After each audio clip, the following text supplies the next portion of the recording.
Marrakech, 35 degrés. La chaleur n'entrave pas l'effervescence quotidienne de la place Djema El Fna. Dans les souks, les vendeurs se mêlent aux touristes, pendant que les artisans travaillent, à l'abri des regards. Isabelle est française, elle vit dans la Médina depuis 3 ans.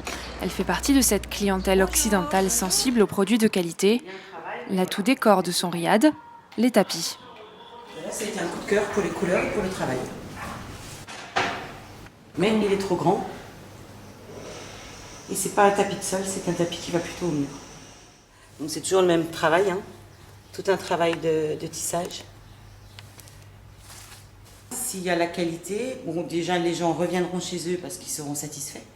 Et puis autant payer un tout petit peu plus cher, mais avoir quelque chose de nickel et d'impeccable, et voilà. Soufiane Zarib est un jeune entrepreneur. Il s'est fait un nom dans la vente des tapis marocains.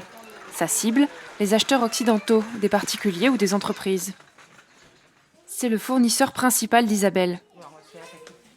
Ah bah t'en as un beau vélo. Oui, c'est pas sportif ça. Ah mais je vais te le racheter. Ça. Mais c'est un vélo d'homme. Il nous dévoile aujourd'hui son petit empire, un riad au cœur de la Médina, rempli de milliers de tapis. Il y a juste quelques tapis.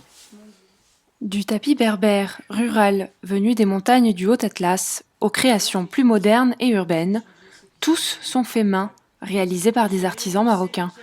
Ces artisans sont souvent à domicile ou dans des ateliers en dehors de Marrakech. Ça c'est un client, il a acheté tout ça. C'était qui ce client? C'est un client en Amérique, américain. C'est lui qui fait le business. Regarde, ça c'est un kili.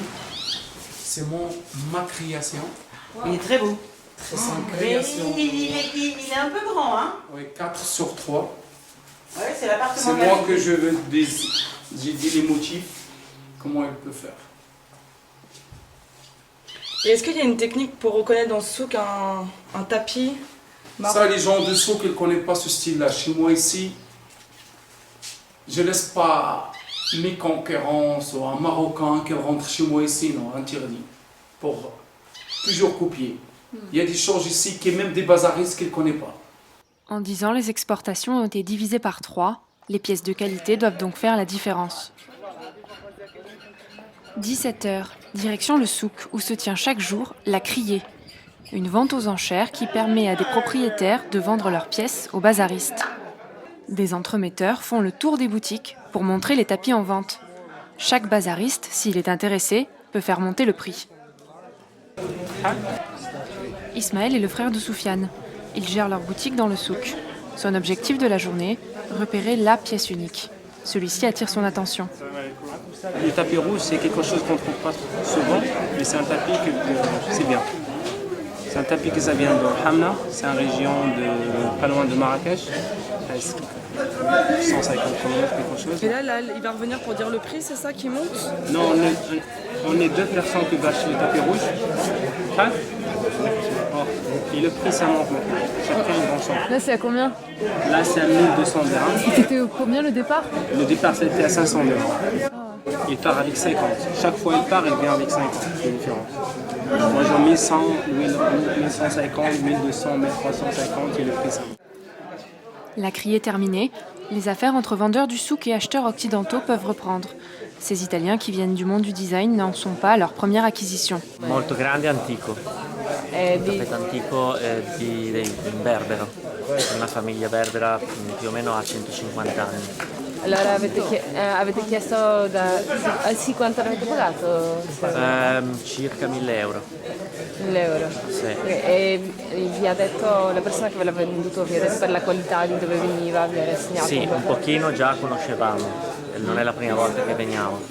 Però se si va nel posto giusto ci si fida della persona. Poi comunque dopo un po' che ne vedi tanti, cominci a capire la differenza, insomma.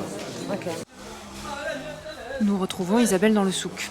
Si elle est installée au Maroc, c'est aussi pour un business de sacs artisanaux qu'elle est en train d'élaborer. Le tissage est un élément majeur de ses produits. Elle se fournit principalement chez Mohamed. Il est passementier, c'est-à-dire qu'il travaille le fil.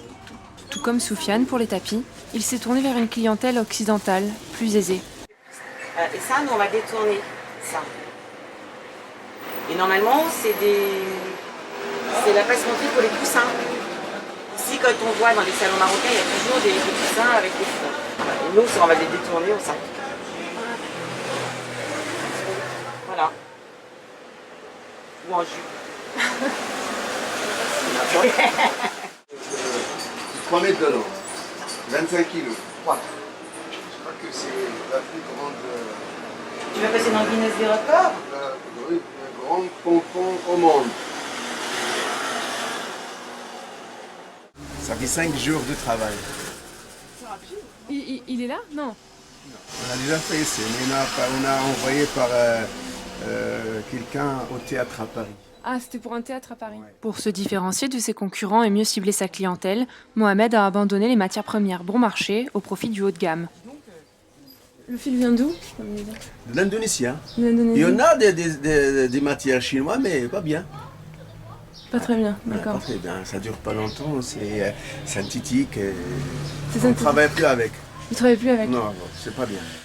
Face à un secteur en pleine crise, les artisans marocains doivent désormais se montrer inventifs, mettre en avant les traditions tout en alliant créativité et innovation, une combinaison qui leur permet d'aller chercher de nouveaux clients, plus exigeants et prêts à mettre un certain prix. Un marché du haut de gamme qui reste encore à conquérir.